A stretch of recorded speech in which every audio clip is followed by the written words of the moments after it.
Olá a todos. Vamos, em nome do Senhor Jesus, iniciar o estudo do resumão da lição 3. O tema de hoje é Vencendo Más Tendências, parte 1. Primeiro tópico, inveja e pecados similares. Pergunta A. Explique a origem do orgulho, da inveja e da ambição pelo primeiro lugar e seus amargos resultados. Sabemos que a origem da inveja, do orgulho, começou no céu, com Lúcifer. E vamos ver aqui o texto de Isaías, capítulo 14. Lá no versículo 13, cita o sentimento crescendo no coração de Lúcifer, e ele permitiu que esse sentimento crescesse. Vamos ver, acompanhe. E tu dizias no teu coração: eu subirei ao céu, e acima das estrelas de Deus exaltarei o meu trono, e no monte da congregação me assentarei. Da banda dos lados do norte subirei acima das mais altas nuvens, e serei semelhante ao Altíssimo. Então, este foi o pensamento de Lúcifer, aonde se originou o orgulho, a inveja, a cobiça. Ele pretendia usurpar o trono de Deus, seu Criador. Vamos ver uma citação do livro Patriarcas e Profetas, página 303, ainda a respeito deste assunto. O orgulho e a ambição levaram Lúcifer a se queixar do governo de Deus e a buscar a queda da ordem estabelecida no céu. Desde que caiu, agora hoje, olha ainda hoje o que Satanás instiga no coração humano. É seu objetivo, ainda hoje, transmitir à mente humana o mesmo sentimento de inveja e descontentamento, a mesma ambição por cargos e honras, poder, status, a busca pelo primeiro lugar.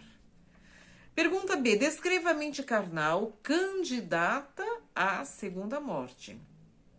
Em Tiago capítulo 3, versículos 14 e 15, descreve bem. Vamos ver? Mas se tendes amarga inveja e sentimento faccioso em vosso coração, não vos glorieis nem mintais contra a verdade. Esta não é a sabedoria que vem do alto, mas é terrena, animal e diabólica. Olha como a Bíblia descreve a mente carnal, o sentimento de inveja, sentimento faccioso, que é um sentimento de divisão. E ainda em Romanos, no capítulo 8, lá no versículo 7, ainda diz: porquanto a inclinação da carne é inimizade contra Deus, pois não é sujeita à lei de Deus, nem em verdade o pode ser. E ainda uma pequena citação do livro Testemunhos para a Igreja, volume 8, página 191, ainda fecha essa pergunta. Se você abrir o coração à inveja e à desconfiança, o Espírito Santo não pode habitar com você. Então, não devemos deixar a inveja se aninhar em nosso coração e a desconfiança. Senão, o Espírito Santo não poderá ocupar o mesmo lugar, não poderá habitar em seu coração. Pergunta-se como a inveja afeta a sua personalidade e bem-estar. A palavra de Deus é bem clara a respeito deste assunto. Lá em Jó, no capítulo 5, versículo 2, diz um verso assim bem pequeno, mas bem objetivo. Porque a ira destrói o louco e o zelo mata o tolo. Então, a ira, a inveja é destrutiva. E Salomão ainda diz lá em Provérbios 14:30, o mal que causa inveja, o mal à própria pessoa. O coração com saúde é a vida da carne, mas a inveja é a podridão dos ossos, causa doença, mal-estar, ansiedade e abrevia a vida. Provérbios 27, no verso 4, ainda diz: cruel é o furor e a impetuosa ira, mas quem parará perante a inveja? Esse é o comentário da Bíblia. Agora vamos ler uma citação de Testemunho para a Igreja, volume 5, página 56, que esclarece bem a respeito. O invejoso, ele espalha veneno por onde quer que ele passa, separando os amigos e estimulando ódio e rebelião contra Deus e o homem. Olha só a destruição que o invejoso causa. Ele procura ser considerado o melhor e o maior, mas não faz esforços heróicos e abnegados para alcançar a meta da excelência. Antes, permanece aonde está e, olha só, diminui o mérito devido aos esforços dos outros. Então, aqui está as consequências, como a inveja afeta, né, a personalidade. Qual é o comportamento, a conduta do invejoso? Uma conduta doentia, né, e abominação contra Deus, como vamos ver logo adiante. Segundo tópico, a cobiça no coração. Perguntar: em que sentido a cobiça transgride o mandamento de Deus? O 10º mandamento. Dos 10 mandamentos, né? Você que está ouvindo esta mensagem, pode pesquisar lá em Êxodo, no capítulo 20, quais são os 10 mandamentos. Dê uma estudada. E o 10º mandamento fala exatamente isso. Não cobiçarás a casa do teu próximo, não cobiçarás a mulher do teu próximo, nem o seu servo, nem a sua serva, nem o seu boi, nem seu jumento, nem coisa alguma do seu próximo. Então, aqui responde a primeira parte da pergunta. E a segunda parte, o que podemos aprender sobre esse pecado com a experiência de Acã?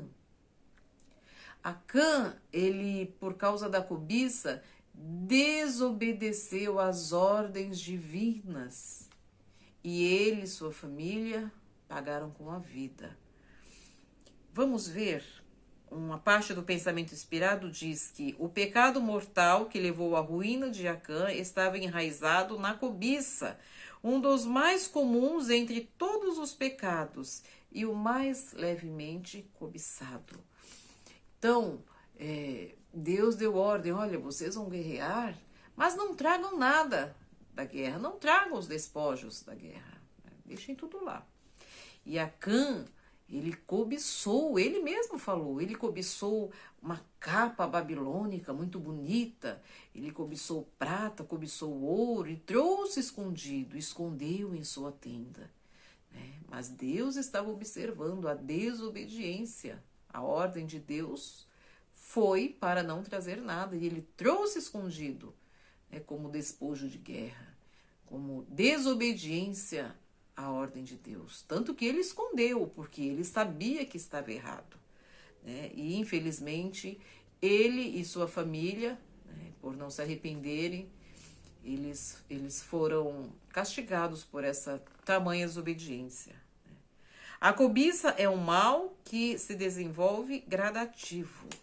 Ele cresce. Foi assim que aconteceu no coração de Lúcifer no céu. Gradativo. Um dia um pouco. Aí, se você não barrar a inveja, a cobiça, aquilo vai crescendo, crescendo, crescendo. Lá no final da nota, diz uma citação de Patriarcas e Profetas, página 496 e 497. Acompanhe. Por toda parte se vê o rastro viscoso da cobiça. Esse pecado cria descontentamento e divergência nas famílias.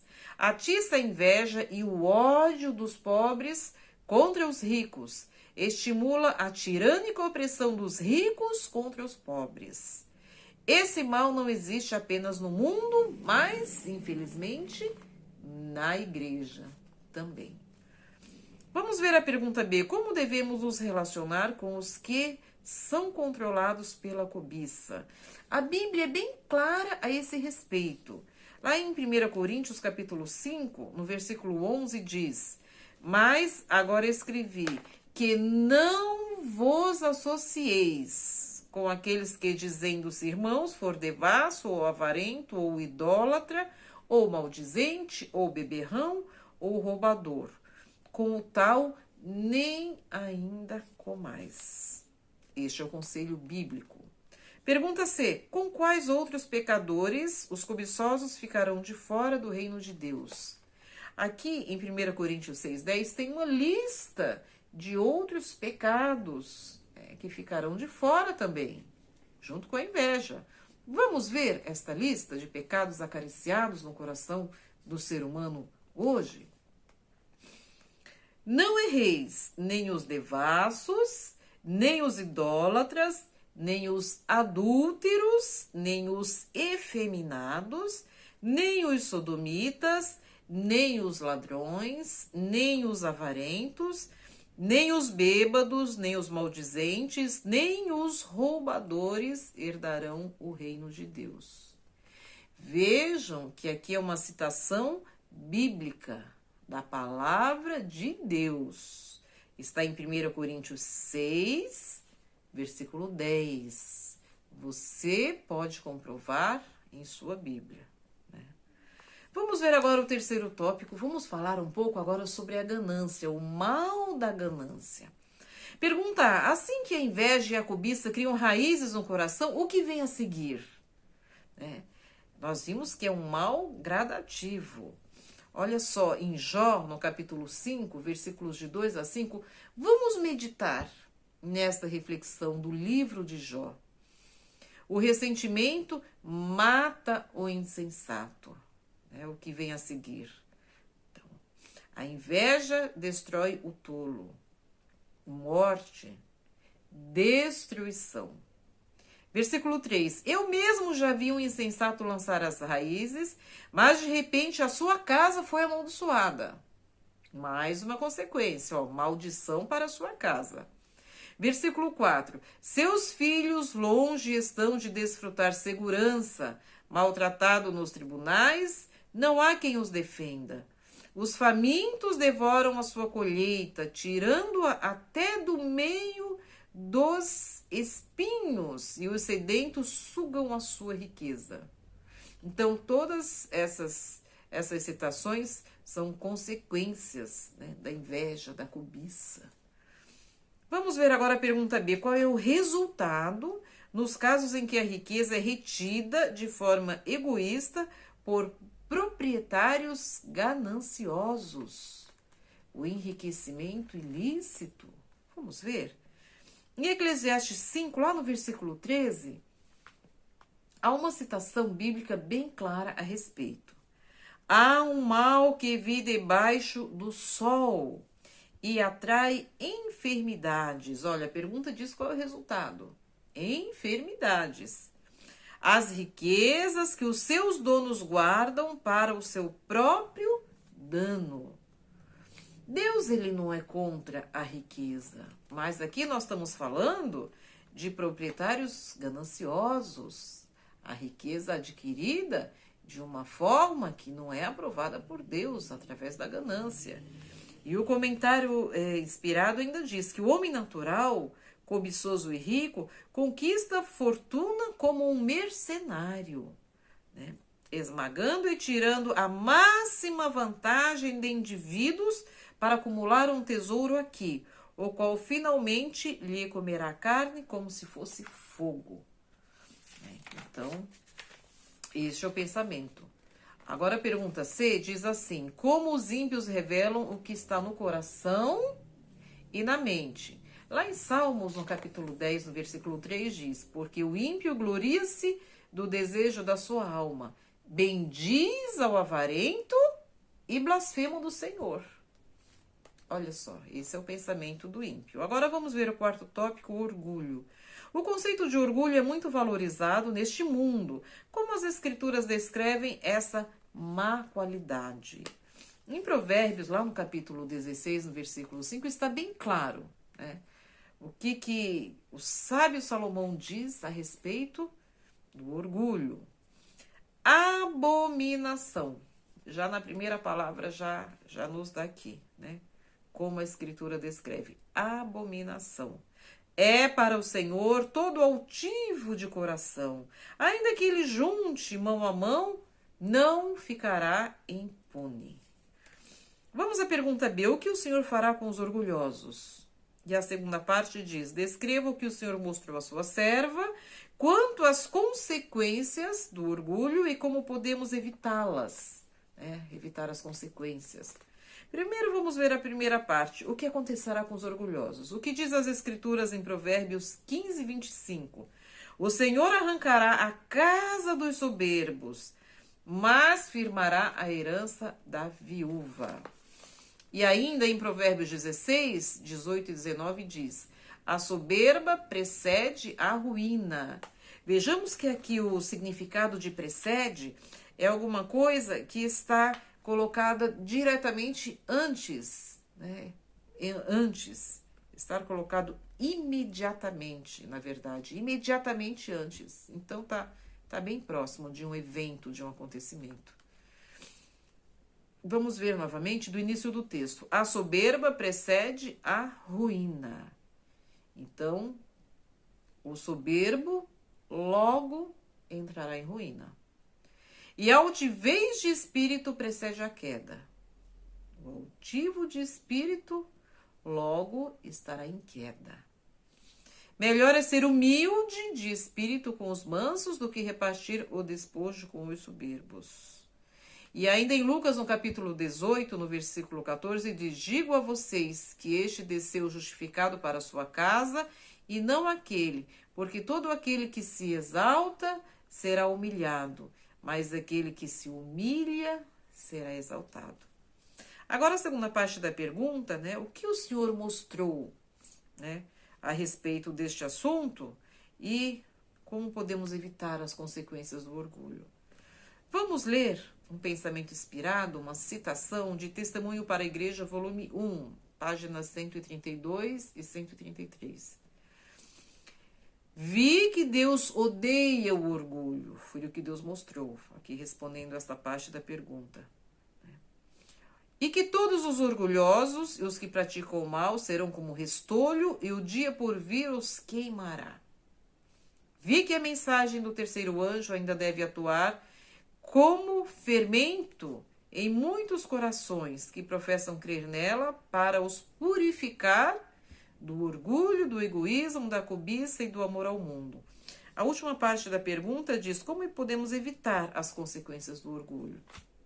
Aqui na citação de Testemunho para a Igreja diz: olha, a mensagem do terceiro anjo deve purificar. Se você quer saber mais a respeito da mensagem do terceiro anjo, procure em sua Bíblia, em Apocalipse 14, no verso 9. Lá fala a mensagem do terceiro anjo. Dê uma pesquisada. Então, procurando a Deus, procurando seguir os conselhos de Deus, procurando estudar a Bíblia, podemos estar livre das consequências do orgulho e atender às mensagens que Deus tem para nós. Estar atento à mensagem do terceiro anjo. Pergunta C. Em vez do orgulho, o que se vê na vida do mordomo cristão? O mordomo cristão é orgulhoso? Não. Por isso, em Tiago 4,6 diz que antes da maior graça, portanto, diz: Deus resiste aos soberbos, porém dá graça aos humildes. Então, o verdadeiro mordomo, ele tem humildade em sua vida, em seus pensamentos, em suas palavras, em suas decisões. Quinto tópico, o amor ao dinheiro. Perguntar: que consequências o amor ao dinheiro atrai? Muita gente faz do dinheiro um Deus. Vamos ver aqui as consequências. Em 1 Timóteo 6, lá no verso 10 diz: porque o amor ao dinheiro é a raiz de toda espécie de males. Então, é pecado ser rico? Claro que não. Abraão era rico. patriarca Abraão era muito rico, Jó era muito rico, né? E era um homem amado por Deus. Mas aqui a pergunta diz o amor ao dinheiro. Quando você coloca o dinheiro em primeiro lugar, quando você transforma o dinheiro num Deus, né? Um Deus deste mundo, um Deus falso, aí o que acontece? Você atrai males para si. Como diz lá o texto de 1 Timóteo, o amor ao dinheiro é a raiz de todos os males. A Bíblia não condena nenhum homem por ser rico, desde que tenha adquirido a riqueza com honestidade. Não o dinheiro, mas o amor ao dinheiro que é a raiz de todos os males. E para finalizar, a pergunta B diz: qual é a prioridade máxima na vida de todo o mordomo fiel? Mateus, capítulo 6, no versículo 33, o que diz? Vamos, repitam comigo, você que está ouvindo essa mensagem. Mateus 6, 33. Mas buscai primeiro o reino de Deus, e todas as outras coisas vos serão acrescentadas. Então a prioridade deve ser as coisas do alto, o reino de Deus. Deus sabe o que é melhor para mim e o que é melhor para você. Deus sabe de todas as coisas. E lá em 1 Coríntios, capítulo 2, versículo 2, o apóstolo Paulo ainda diz que: porque nada me propus saber entre vós, senão a Jesus Cristo, este crucificado. E ainda, para fechar, um pensamento inspirado diz que quando o pecador alcança a cruz e contempla aquele que morreu para salvá-lo, Jesus Cristo, pode se alegrar com plenitude de alegria, porque os seus pecados estão perdoados. Você quer ter os seus pecados perdoados? Contemple a cruz de Cristo. Estude as Escrituras. Ajoelhando-se ao pé da cruz, alcançou o mais elevado lugar que o ser humano pode atingir. Que o Espírito Santo possa permanecer com todos. Bons estudos da lição. Amém.